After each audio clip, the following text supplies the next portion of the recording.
Hello. सुन, जयंती और राधिका सिकरी आ रहे हैं, दोनों एक्सप्रेस में बैठे हैं। हाँ। मुझे उस बस के कंडक्टर का नंबर दे। अच्छा ठीक है भैया। हाँ हेलो कौन? मैं श्रवण बोल रहा हूँ। सिकरी से तुम्हारी बस में 2 लड़कियाँ बैठी हैं। हाँ बैठी तो हैं। मैं रामगढ़ के पुल के पास इंतजार कर रहा हूँ, उन दोनों को नीचे उतार देना। ठीक है भाई।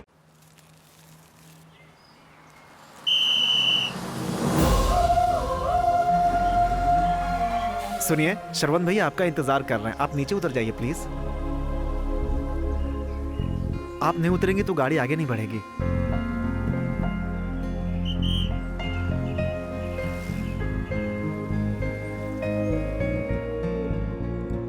यहाँ जबरदस्ती बुलाने के लिए माफ कर देना। जब तुम वापस सिकरी चली गई तो मैं समझ गया था कि तुम वाकई कश्मकश में हो। तुम्हारे मन में जो भी हो बता दो। अगर तुम कहोगी कि जाओ अगले 6 महीने बाद आओ तो भी मैं उसके लिए तैयार हूँ। जिस दिन तुमने मेरे लिए मार खाई थी उसी दिन मुझे अपनी गलती का एहसास हो गया था और मैं तुमसे प्यार करने लगी।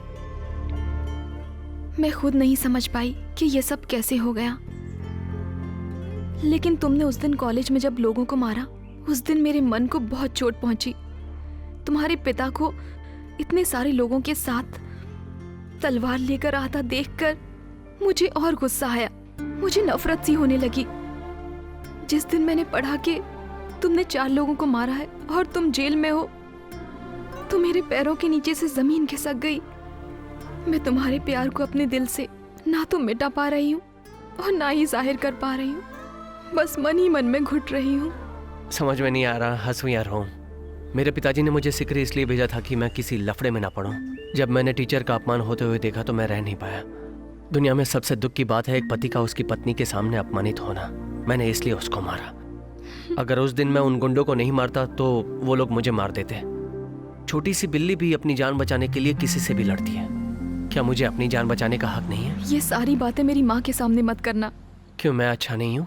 तुम तो बहुत अच्छे हो, लेकिन तुम जिनके साथ हो वो अच्छे नहीं।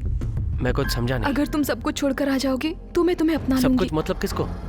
माता पिता को या अपनी बहन को छोड़ दूं? रिश्तेदारों को या अपने जन्म स्थान को या फिर अपने भगवान को जिसकी मैं प्रार्थना करता हूँ? किसे छोड़ने के लिए कह रही हो? अपने पिता को। मेरे पिताजी के बारे में कुछ मत कहना। तुम जानती हो वो कौन है? छोटी दुकानों पर मारपीट करके गांव के मेले में लड़ाई होने के बाद, नदी के पास मर्डर होने के बाद पुलिस ने 6 महीने तक छानबीन की और फिर उसे 5 साल की सजा होती है। उसके बाद उसका परिवार भूखा मरता है। तुम उनके बारे में क्या जानो? गांव में जब भी कोई छोटी मोटी लड़ाई होती है तो पिताजी उन्हें बुलाकर दोनों पक्षों को समझाकर दोनों को आपस में समझौता कराकर किसी के साथ भी अन्याय ना हो ऐसा न्याय करने वाले हैं मेरे पिताजी। तलवार उठाने वाला हर आदमी बुरा नहीं होता, ऐसी बात है तो वो सारे जाबाज सिपाही जिन्होंने आजादी के लिए तलवार उठाई गलत थे? दूसरों को मारना गलत होता है, खुद की सुरक्षा करना गलत नहीं होता। सुना है प्यार के लिए कुछ भी छोड़ देते हैं, लेकिन माता पिता को छोड़ने के लिए कहने वाली पहली लड़की तू ही होगी। एक साथ रहने को परिवार कहते हैं, जुदा होकर जीने का कोई मतलब नहीं होता। जैसे तुम्हें तुम्हारी माँ प्यारी है वैसे ही मुझे मेरे पिताजी जान से ज्यादा प्यारे हैं। तुझे प्यार करता हूँ इसलिए कुछ नहीं कर रहा हूँ। अगर यही बात किसी और ने की होती तो उसे काट के नदी में बहा देता। मुझे ना कहने के लिए तुमने दूसरा कोई कारण बताया होता तो मरते दम तक तुम्हें याद रखता, पर मुझसे दूर जाने के लिए मेरे पिता को कारण बताया, उसी पल में तुम्हें भूल गया। राजकिशोर। दोस्त आओ, मैं तुम्हारा वेट कर रहा था। यहाँ शिवगंगा में अचानक मेरा ट्रांसफर हो गया, कोई खास वजह? एक छोटी सी समस्या है। मुझे करना क्या होगा? उस बिरजू पांडे को अरेस्ट करके एक दिन के लिए जेल में डाल दो। अपने आदमियों की मदद से मैं उसे वहीं खत्म कर दूंगा। जेल जाने से पहले 2 मिनट के लिए उसे मेरे घर पर लेकर आना। उसके गाल पर 2 थप्पड़ लगाऊंगा। वो किस लिए? बिल्कुल ऐसे ही उसने मुझे मारा था, इसीलिए। वो इस इलाके का नामी आदमी है, उसे ऐसे ही अरेस्ट नहीं कर सकते। एक काम करते हैं, सिकरी लक्ष्मी मंदिर के पास जाली नोट चलाते हुए हमने एक आदमी को अरेस्ट किया है। अरे क्या कर रहे हो साहब? उसने शिवगंगा के एक आदमी का नाम बताया। उसके पास 10,000 रुपए के जाली नोट हैं। वो केस मेरे पास आया है। मैंने उसको पूछताछ के दौरान मारा और उसने मुझे बिरजू पांडे का नाम बताया। शिवगंगा का ये बिरजू पांडे ही जाली नोटों का सरगना है, ऐसा हम कहेंगे। और उसके घर से 4 लाख के जाली नोट बरामद करें। ये आइडिया है कि हेलीकॉप्टर है, अक्ल के अंधे। उसके घर में जाली नोट कहाँ से आएगा बता? यहाँ तुम किस लिए हो? तुम एक मंत्री हो, इतने सारे आदमी हैं, तुम इतना सा काम भी नहीं कर सकते क्या? मजा आ गया तेरी बात सुन के। कहाँ था रे तू? कौन किसका पत्ता काटा? पता नहीं श्रवण। ठीक है, अभी आता हूँ।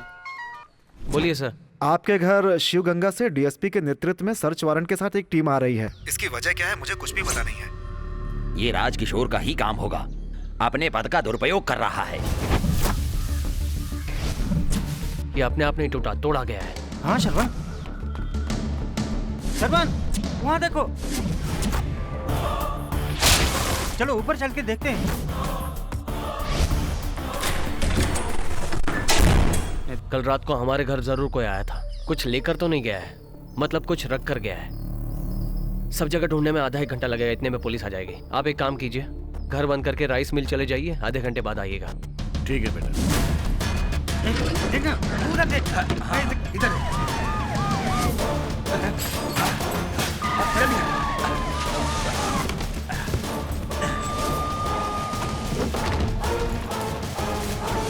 ए बुढ़िया, ये घर क्यों बंद है? बहू मंदिर गई है और बेटा मिल में गया है, आते ही बोल दूंगी। जरा तकिए में देख। नीचे उतर। अरे इसमें तो कुछ भी नहीं नीचे है। उतारना। देखता हूँ। क्या बात है, इतने लोग क्यों आए? अरे तकिए में देख, अंदर क्या है? हाँ हाँ, अरे इसमें कुछ है। मेरे घर में नकली नोट? ये किसने कहा आपसे? आपको बताने की जरूरत नहीं है, मेरे पास सर्च वारंट है। ये तो नकली नोट है। आइए सर, देखिए। देखो तुम लोग जाओ, उधर देखो, उधर देखो। यहाँ भी देख लीजिए, हाँ। देखिए। तकियों को आप ऐसे देख रहे हैं जैसे आपको किसी ने बताया हो कुछ। कुछ मिला क्या? कुछ नहीं मिला। अरे इतने लोग अंदर कैसे आ गए? क्या हुआ? पूरा घर छान मारा, कुछ भी नहीं मिला। तो फिर उसे अरेस्ट करो ना। बिना कारण के अरेस्ट नहीं कर सकते। अरे तो कोई भी वजह बताकर उसे अरेस्ट करो। उसे थप्पड़ मारने के लिए मेरे हाथ तड़प रहे हैं। हाँ तो मिस्टर बिरजू पांडे, मेरे साथ पुलिस स्टेशन तक चलेंगे? किस लिए? आपके घर सर्च करने आया था, कुछ भी नहीं मिला ये लिख कर देने के गुड लिए। Morning DSP sir. कोई नया कानून आया क्या? सबको बेवजह पुलिस स्टेशन आना होगा? क्यों आना होगा? थोड़ा बहुत कानून मैं भी जानता हूँ। आपको माफीनामा लिखकर देना चाहिए कि आपको खोज के दौरान कुछ भी नहीं मिला, और यही कानून है। इन्हें अरेस्ट किए बिना मैं यहाँ से नहीं जाऊंगा। इम्पॉसिबल है सर, इन्हें अरेस्ट करके आप यहाँ से बाहर नहीं जा पाएंगे। अरेस्ट करना है, अरेस्ट करना है। कितनों को अरेस्ट करेंगे? सर। क्या किसी ने बोलकर भेजा है क्या? सब लोग वीडियो बना रहे हैं। बंद करो, बंद करो। इतना ही नहीं है, जरा वहाँ पीछे देखिए। इसमें क्या है पता है? जब से आप आए, बात की, अंदर गए, बाहर आए, आकर कहा कुछ भी नहीं है, फिर भी जबरदस्ती मेरे पिताजी को अरेस्ट करना चाहते हैं। ये सारी बातें इसमें रिकॉर्ड हो गई हैं। मैं आपका ये वीडियो सीएम साहब को फॉरवर्ड कर दूंगा, और बदले में आपको मैसेज आएगा आपकी नौकरी चली गई। गले में कुछ अटक गया? आपका फोन बज रहा है। काम हो गया क्या? सारे गांव वाले यहाँ जुट गए हैं और सब लोग यहाँ वीडियो बना रहे हैं। मैं कुछ नहीं कर सकता। फिर मोबाइल संभल के जाइएगा डीएसपी साहब। हमारे गांव वालों का प्यार करने का तरीका पसंद आया कि नहीं?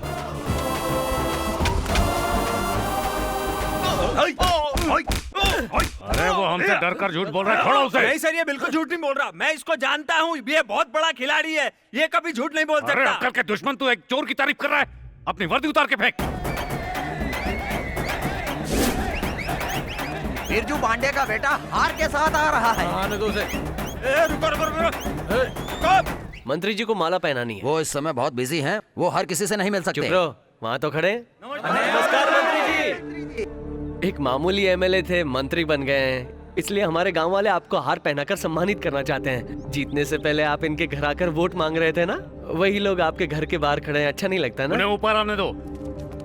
पिस्तौल भरी हुई है ना? हाँ हाँ भरी। हाँ। वो जो कुछ भी करेंगे मैं उसका वीडियो बना लूंगा। चलो चलो चलो चलो। नमस्ते मंत्री जी। तालियां तालियां। मंत्री जी क्या हुआ? आपके चेहरे पे बहुत ज्यादा टेंशन दिख रहा है। लग रहा है जैसे कोई मनचाह काम पूरा नहीं हुआ। मंत्री जी को पूरे राज्य के लोगों की टेंशन रहती है ना। ये बेकार में ताली क्यों मार रहे हैं? बंद करो। लोगों ने ताली बजा दी। अब मैं चलता हूँ मंत्री जी। डीएसपी साहब, आपके फोन का कैमरा ऑन है, बैटरी लो हो जाएगी, बंद कर दीजिए। नमस्ते सर। अकल के दुश्मन हो तुम। एक वीडियो बनाने के लिए बोला, वो भी नहीं बना सकते हो तुम। उन्होंने पता लगा लिया कि तुम वीडियो बना रहे हो। अरे और ऐसा एक नहीं नौकरी है। में भर्ती होने पर ऐसे ही होता। तू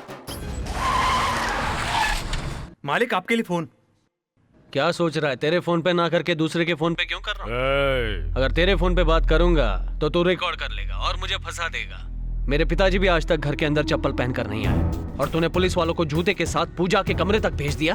अब क्या करेगा तू? मेरे घर में जो तूने 4 लाख भेजे थे ना, कड़क कड़क नोट हिफाजत से तेरे घर में पहुंचा दिए हैं। तुम पूछ रहे थे ना लोग बेकार में ताले क्यों बजा रहे हैं? क्योंकि वो मुझे सिग्नल दे रहे थे कि पैसे रखवा दिए गए। तूने मेरे घर पे राज्य की पुलिस भेजी, लेकिन मैं तेरे घर पे CBI एंटी करप्शन ब्यूरो भेजूंगा। उनके सवालों से तेरी पैंट गीली हो जाएगी। बहुत बोल रहा है तू। वो लोग ऑफिस से तेरे घर पे आने के लिए निकल गए हैं। ढूंढ सकता है तो ढूंढ ले। एक और गया घर में जाली नोट है, ढूंढो उसे।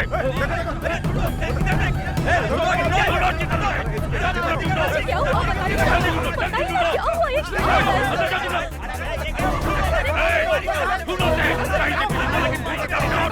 मालिक फोन।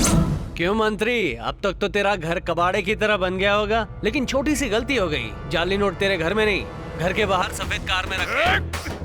अरे कार में जाकर ढूंढो उसे वहाँ पे। नीचे देखो, ऊपर देखो, सब जगह देखो, अंदर देखो, बाहर देखो। इधर क्या देख रहा है? गाड़ी को पलट दो, पलटो। ढूंढो इसके नीचे, देखो। ढूंढो।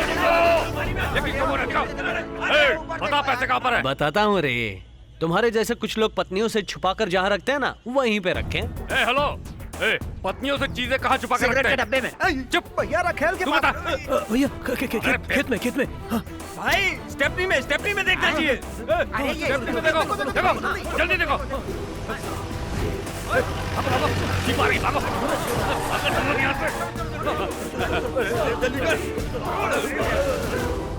नमस्ते साहब। हम लोग नगर पालिका से आए हैं। हमें फोन आया था कि मंत्री जी के घर में बहुत सारे मच्छर आ गए हैं, इसलिए दवा मारने आए। बताइए कहाँ मारने हैं? ऐसी बात है, अभी 1000 मच्छर मेरी गाड़ी को उल्टा करके उधर भागे हैं। वहाँ जाकर मारो उनको। क्यों मजाक कर रहे हैं? जान से मार दूंगा, भागो। क्यों मंत्री, मैंने CBI को या एंटी करप्शन ब्यूरो को फोन नहीं किया था, म्युनिसिपैलिटी वालों को किया था। मुझे लगता है उनकी दवा से बेकसूर मच्छरों को नहीं मारना चाहिए, तेरे जैसे पापी को पिलाकर मार डालना चाहिए।